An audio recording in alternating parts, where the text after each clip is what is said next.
Hey everybody, it's Ryan here from Android Coliseum, here to do a review on the Asus ZenFone 5Z. Now, I've seen some people talk about this as being quote-unquote the flagship killer, and I gotta admit, even if you paid like the retail value of $800, but I've seen it for about $700 on Amazon, it is a pretty good steal compared to some of the other models that you're gonna find out there, the other big flagships. In terms of spec, we got ourselves a 6.2-inch screen with the notch. Now the notch is kind of big. I gotta admit that is kind of a large notch, but at least it has the time in the side. I like that. I don't like the Wi-Fi and cell over here, but whatever. Pretty big notch, but again, you don't really notice it after a while. Can we even turn that off? Hide notch. There you go. Hides it. Never existed for those that really care about it. So 6.2-inch screen. It's not a quad HD, so it's just a full HD display. This is a Snapdragon 845 with 6 gigs of RAM, and that 6 gigs of RAM really comes in handy when you start playing games like PUBG and Fortnite. This thing screams at that. I cannot underestimate that or understate that for anybody who's listening. I've not seen anything run those that smoothly. I mean, I haven't tried the Note 9 to see if that works that well there, but I mean, the Note 9 is like $1,200 or whatever. This is $800. Definitely worth it if you're looking for it. What else we got here? We got dual cameras in the back, 12 megapixel, 8 megapixel. 12 is your 83 degree, 8 is your 120 degree, so wide angle. It's a Sony for the 12 megapixel. 8 megapixel front shooter. The cameras aren't that great. We'll get to that in a bit here. We have 64 gigs of RAM plus an SD card. The SD card could also be another nano SIM. We have a 3300 milliamp hour battery, which is a pretty good long-lasting battery for what we're doing on this thing here. So yeah, it even has a headphone jack for those that need the headphone jack. So this thing's got it all. Especially, this is really for those folks that want to play a little bit more game on their device. I'm finding that the feel of itself is a little standard. I really find that that's a pretty strong curve around the edge there for the display. So I'm not a big fan of that, but that's just me. It's really slippery. So as soon as you put it down on something, if it's not, it will slide. Luckily, Asus always thinks ahead, and in the box, you're given a little bumper case, so you can do that as well. So that's pretty neat for Asus to do that for you. Just put that way. Let's talk about it. So yeah, it comes with a bumper. We have the round edges. One thing I didn't like about the fingerprint sensor, I like it in a nice spot. I like how it can be used to swipe down. Oops, you can't see that. So it can be used to swipe down, right? That's kind of neat. But if I touch it, I don't get any haptic feedback to sort of say it worked. Especially if you powered it down and go to turn it on, it doesn't even register that you touched it. So you have to turn it on and then do the thing. So it works fine, but I would like to have had noticed something that acknowledges that you touched it. It acknowledges it if I, use the wrong finger. Sometimes. Did I use the wrong finger there?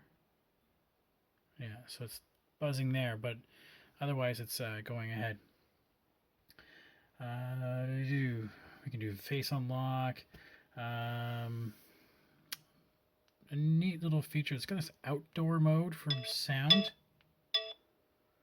I don't really know what the difference was between them. And I've really noticed that it kind of, down here, it's almost you can't hear it, super loud. So I don't know if it's just the games I'm playing, but that's what I found is that the difference between not hearing it and hearing it is a huge difference to go through. What else we want to talk about here? Okay, let's talk about one of the neat new features it has in here. This thing called Zenmoji. So if you can't see Zenmoji automatically, you go into the Asus, where it's Selfie Master mode, and you go into Zenmoji. So Zenmoji you can type up here. We'll put the icon in the drawer.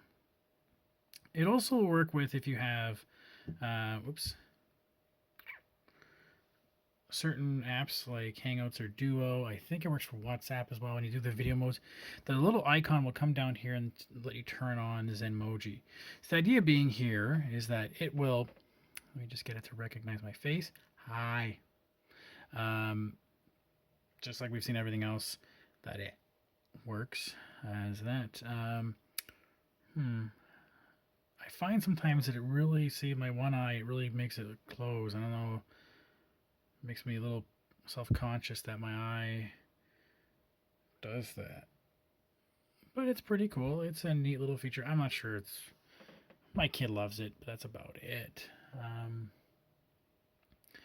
Yeah, outside of the camera apps itself, I mean, the camera, you got your wide angle. You got your regular... You got some manual control when you want to play around with it.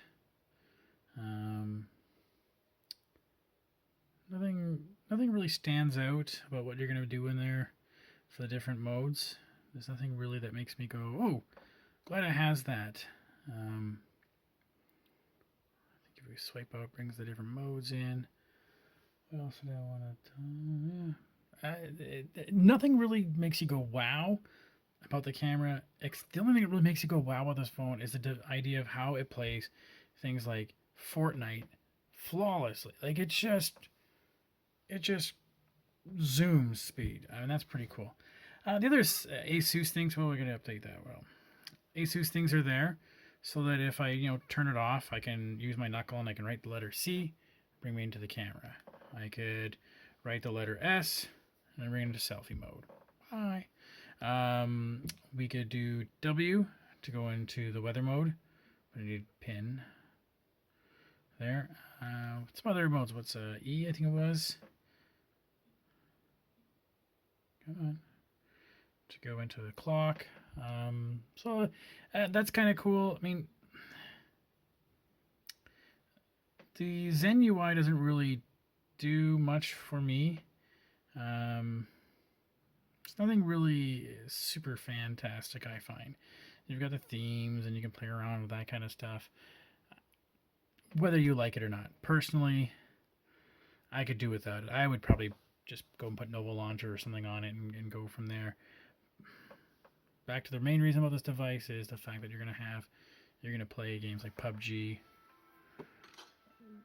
amazingly well. Like, this thing just screams through it, no problem. And the battery lasts a pretty good amount of time. So I got to admit that I've been playing, for a few hours, just getting ready for this video, and then, got distracted with a little PUBG. And, yeah, I'm only done about 20%, so less than 10% per hour, again, depending on what app you're playing, and how well you're playing it. But, yeah, this is pretty good. Go for low toss. Anyways, I gotta admit, it works so well. So if you're wanting to play video games, this is the device to do it. So yeah, that's the ASUS ZenFone 5Z, all ready to go. I'll have a full wrap on the website. If you have any questions, just shoot me a message wherever you can. Okay, thanks everybody.